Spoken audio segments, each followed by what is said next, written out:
Like many genres, sci-fi is full of movies and shows which flopped at the time, but went on to become adored classics and eventually have a resurgence in popularity. A primary example is Blade Runner, which bombed at the box office and was critically panned by many, but now enjoys the status of a classic work and was even followed up by an excellent sequel. However, a property I always thought was long overdue for this kind of widespread reappraisal is the Paul Verhoeven directed 1997 big screen adaptation of Starship Troopers. When I first announced this as the next installment of this Hidden Gem series, many took issue with it fitting into this category, but its status in pop culture is weird. It's almost an open secret that the critics got it wrong at the time, and yet when works of great sci-fi cinema are discussed, Starship Troopers seems suspiciously absent a lot of the time. For the uninitiated, Starship Troopers is an adaptation of the 1959 Robert Heinlein novel which depicts a war between the Terran Federation and a race of spacefaring insectoids simply referred to as the Bugs. We follow a group of high schoolers who join the military to fight the Bugs when open war is declared. What follows in both the book and film differs drastically in plot and most importantly in tone. Paul Verhoeven has a track record of deceptively brilliant films disguised as dumb action or B-movie affair. His debut American film was, of course, RoboCop, a film with a title which scared off pretty much every serious filmmaker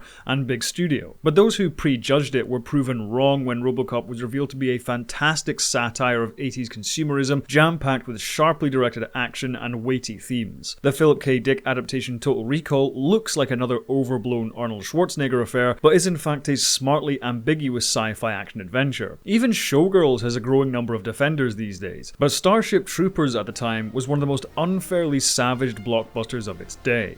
Being from the same writer as the aforementioned RoboCop, Starship Troopers opens with an instantly iconic and darkly hilarious info dump. These news/ad segments permeate the film and really help engross us in the world and style of the movie. But at the same time, something kind of disturbing is evident from this opening. For this opening and for the cinematic language used in virtually all scenes showing the military, Paul Verhoeven took inspiration from Triumph of the Will, aka the quintessential Nazi propaganda film. The genius of Starship Troopers is not that you're watching a movie simply satirizing fascism, it's that you're watching a kick-ass action movie made by a fascist society. This is where its status as an adaptation gets all kinds of interesting. Robert Heinlein's social and political beliefs are a subject of controversy for many. He was heavily criticized and condemned by those on both the left and right. It's more complicated than simply saying that Starship Troopers the book is pro-fascist. For example, Heinlein's books often featured a lot of social freedom, such as sexual liberation and what we'd now call pro-LGBT+ stances. That's good. However, at the same time, the government is incredibly authoritarian and you are only granted full citizenship and the right to vote and have kids, etc.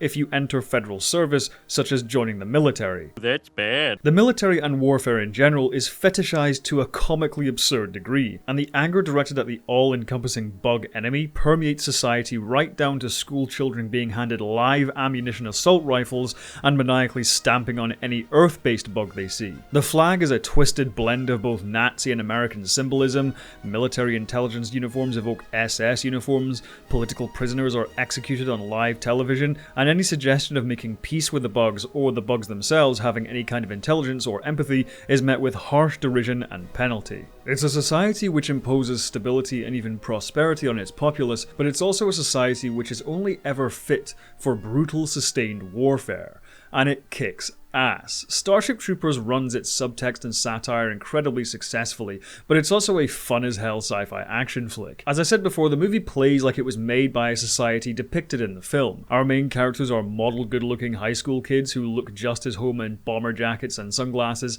as they do in battle armor and bug goop. The entire movie has an over-the-top style, and so the central teenage romance is played with ridiculous sincerity. Casper Van Dien is cast perfectly as the chisel-jawed hero of the film Johnny Rico. If you've ever glanced at his IMDb page, it seems he's embraced his status as a B-movie star, which is pretty much spot on. Starship Troopers showcases him as pretty much an action figure who somehow worked out how to show up in movies. It's a hammy style of acting, but Dean's sheer commitment to the role makes for a truly charismatic protagonist. Meanwhile, Denise Richards is the perfect high school girlfriend, Carmen, who ends up completely out-achieving him as a Starship pilot and eventually captain. But probably the biggest retrospective surprise is Neil Patrick Harris as the psychically gifted maths whiz turned military intelligence officer Carl. I know Harris is now best known as a suave, charming, old-school Hollywood kind of guy, but he is so at home in a sci-fi blockbuster. The rest of the cast is simply spot on. You need a tomboy female soldier, Dina Meyer is dead on. Goofy comic relief, Jake Busey is ideal. A drill sergeant who is hilariously brutal and mean, you can't do better than Clancy Brown.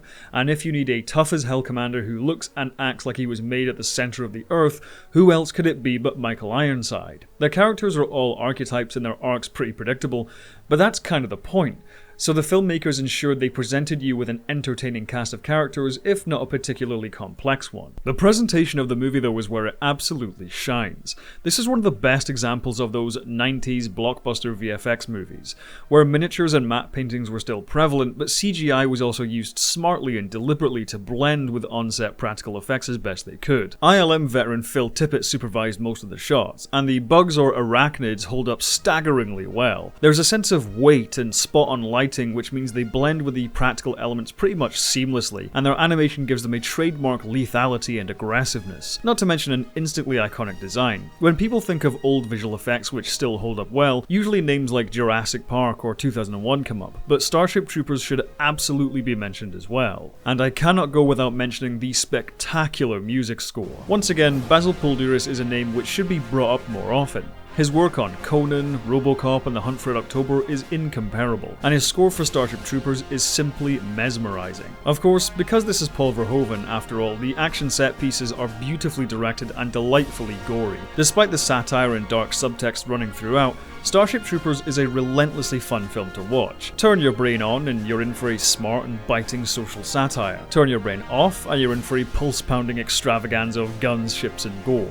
Unfortunately, despite its quality, Starship Troopers was a flop at the box office and only ended up breaking even thanks to home video. And as Paul Verhoeven said, "I don't know how the subtext could have been made more obvious." It seems many critics at the time took it as face value. The movie was condemned as a bloodthirsty pro-war, pro-fascist piece, but it was the cult fanbase and handful of people who got what it was going for which has allowed Starship Troopers to have a lasting legacy. 2 straight-to-DVD sequels were made, neither of which are good, but the third is enjoyable schlock. There was a short-lived animated TV show, which I'm actually planning to cover in this series, a handful of more recent animated movies which I haven't seen, and a remake, reboot, direct sequel or TV series has been bouncing around Hollywood for years, but nothing concrete has ever gotten underway. If something ever does, I believe it would be best to do a streaming TV show set in the universe of the original film, and I think Edward Neumeier should come back as well as Paul Verhoeven. Neumeier just gets that universe and nails that dark sense of humour, and Verhoeven is simply too talented a filmmaker to have been in Hollywood director jail for this long. But at the same time, if neither one of them is really interested, or a new installment never gets made, that's honestly also fine. Despite my desire to see further big screen or small screen installments, the original movie has a feeling of showing up and saying everything it needs to in one go.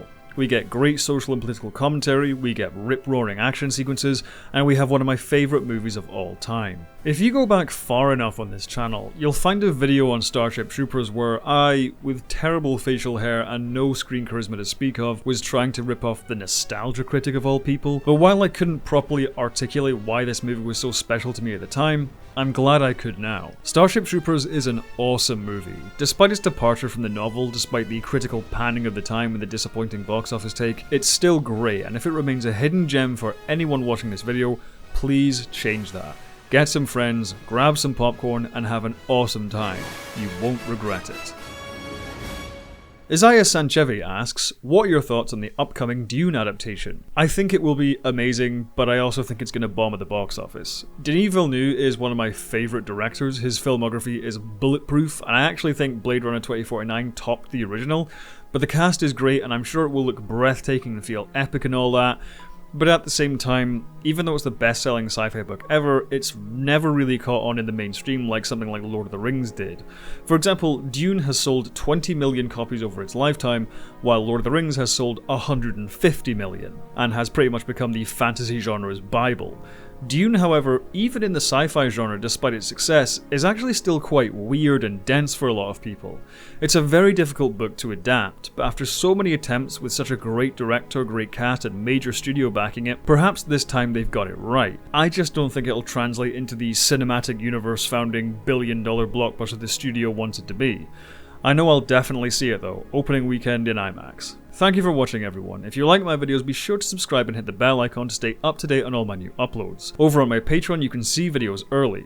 Speaking of such, I'd like to quickly thank all of my patrons who are now appearing on screen. Have a good one, and as always, live long and prosper.